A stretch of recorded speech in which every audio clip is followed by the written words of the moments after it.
How are you all doing tonight? My name is Bigbobbedboi and welcome to a hunter's guide to melee weaving. Melee weaving. A hunter's guide to melee weaving. Judging by the comments on my previous videos, a lot of people don't fully understand melee weaving, which is kind of understandable. Melee weaving can get really complicated really fast. So I'm going to do what I can to break it down. I want to teach you everything you need to know about melee weaving in as succinct a way as I possibly can. At its most basic level, melee weaving is exactly what it sounds like. We are going to weave melee strikes into our normal rotation. What makes this possible is our auto shots do not share a recast with our melee swings. Take a look at these two bars here. The bottom one is my auto shot, the top one is my melee swing. Once I melee, it starts the countdown until my next melee swing is available. And the same holds true for the other bar, but with my auto shots. However, I can also be shooting while the melee swing recovers or vice versa. This is why hunters can melee weave. It's a totally unique aspect to hunters on top of their already pretty unique playstyle.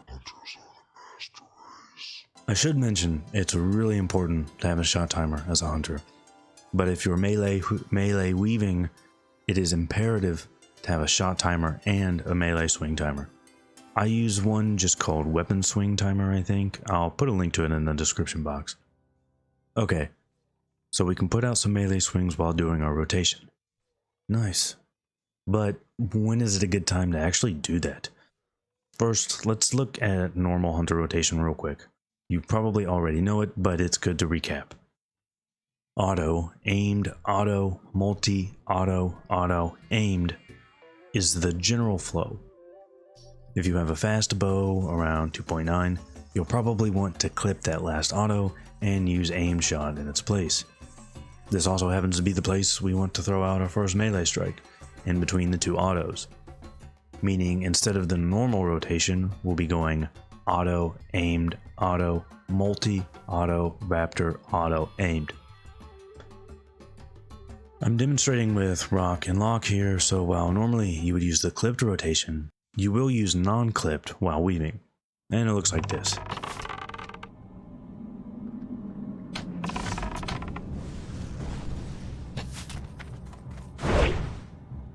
Nice. That's not too complicated, right? Adding in raptor strikes like this can be a huge DPS boost, easily over 10% with a good weapon like Ashkandi or Barb. Before we get too far, you might be thinking, what if I suck at moving? And I end up not smoothly getting in melee, raptor striking, and slipping back out. It's alright, don't panic. After some practice, you'll start to learn how far you need to move in, but even if you aren't 100% efficient at it, you are still likely to get a DPS gain out of melee weaving, or at the very least break even. You need to be slow as shit before it becomes a loss, so don't worry about it too much, especially when you're first starting out. There are a few things you can try that might make melee weaving easier for you. Some people will find it easier if you macro auto shot. An exclamation point auto shot macro is great if you're a person that likes to spam their keys. This lets you keep hitting auto shot as you're moving back into place without turning it off, unlike a regular auto shot button. It's not for me, but for some people this definitely will help. Give it a try. It's also not a bad idea to just practice the moving in and out part. Auto shot, move in melee, back out to auto shot. Now different mobs are going to have different hitboxes and it's not always going to be the same, but it's good to get a feel for it, you know? So give it a go, yeah? Now this is where melee weaving ends for most people, and that's fine. You can stop here and get a pretty sizable DPS boost without too much trouble. But it actually goes like a shit meter deeper. So we're going to dive into some complexity here. At the end of the day, this is still a game I play for fun, I think. So I try to simplify this as much as I can without losing anything too important. Once you replace rock, you get slower weapons like Ashray and the Rubian Slavemaker in phase 6, with really powerful, really slow melee weapons like Ashkandi, Barb, and potentially Soul Edge of Insanity. On top of that, unlike auto shots, there are an ass load of buffs that affect your melee. especially if you're Horde. Horde has 2 melee specific buffs with Wind Fury obviously, but also War Chief's Blessing. Because of these melee buffs, your Raptor Strike can start doing more damage than your multi-shot. Yeah, seriously, your Raptor Strike becomes more important than multi-shot if it's one target. If you're Horde and you have Wind Fury, your Raptor Strike will be more important than multi-shot. If you're Alliance and buffed, your Raptor Strike is probably more important than multi-shot, but it's less definitive for Alliance and will always be the case. This means normal hunter rotation with Raptor Strikes thrown in is no longer optimal. Our melee is now really important. The max melee weave rotation becomes the best. Aimed, auto, Raptor Strike, auto, multi, melee, auto, aimed. This is the max melee weave rotation and what we will strive to use. It's a bit more difficult than standard melee weaving, but it's not too bad. Practice it a bit, get it down, it's going to be useful.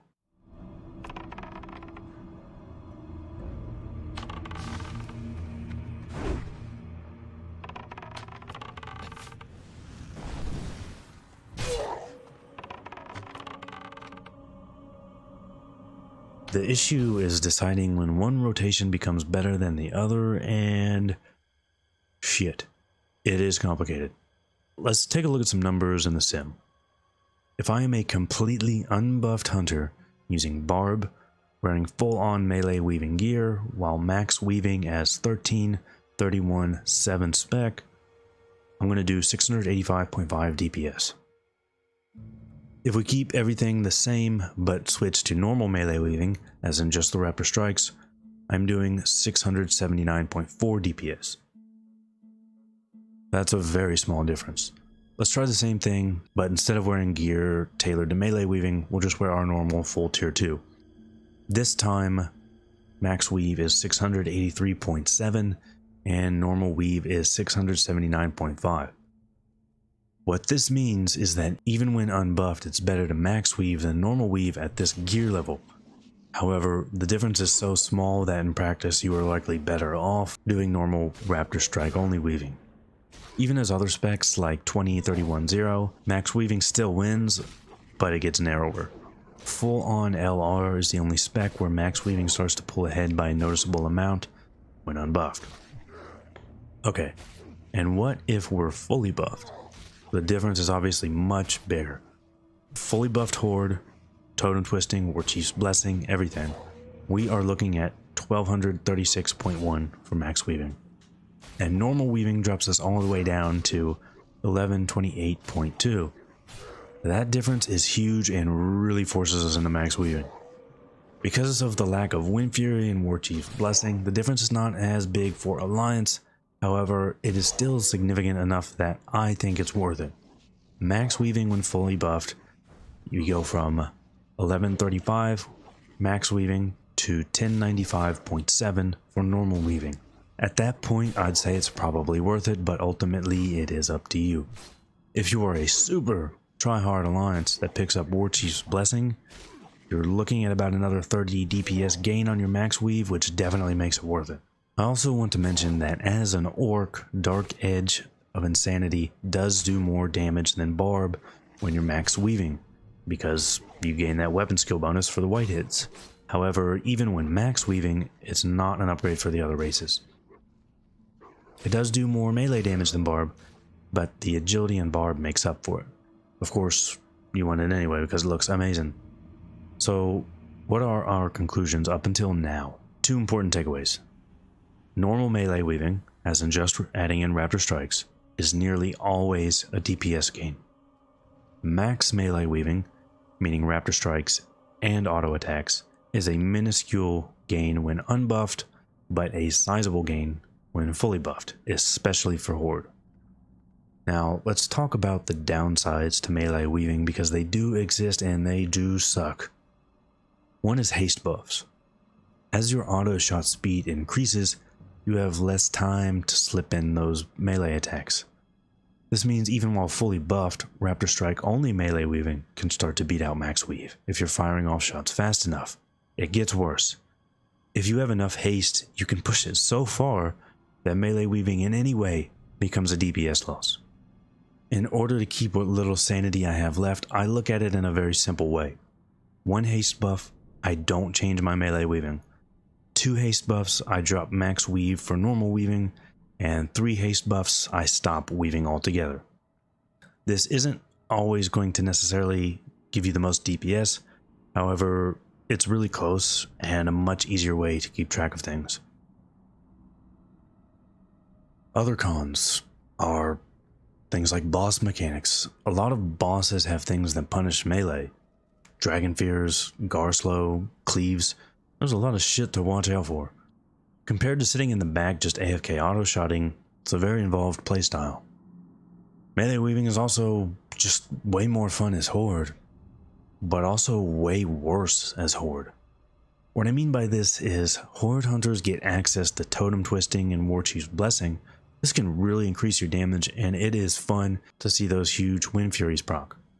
We can even go in for a Raptor Strike or Melee and Wing Clip for a higher chance of proccing Wind Fury, but how often are you going to get that group comp? I mean, good luck getting into the group with a Totem Twisting Shaman that has improved totems and Warrior with improved battle shout. If your raid leader makes it happen for you, nice, but they probably won't. Although if they don't, tell them to lick your nuts because hunters are the master race and find a new guild. That is unacceptable. Mana.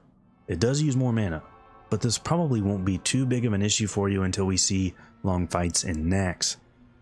Finally, I want to mention 2-target melee weaving, because I don't ever really see this brought up. There are a lot of fight-specific things you can do with melee weaving, but 2-target melee weaving is one of my favorite.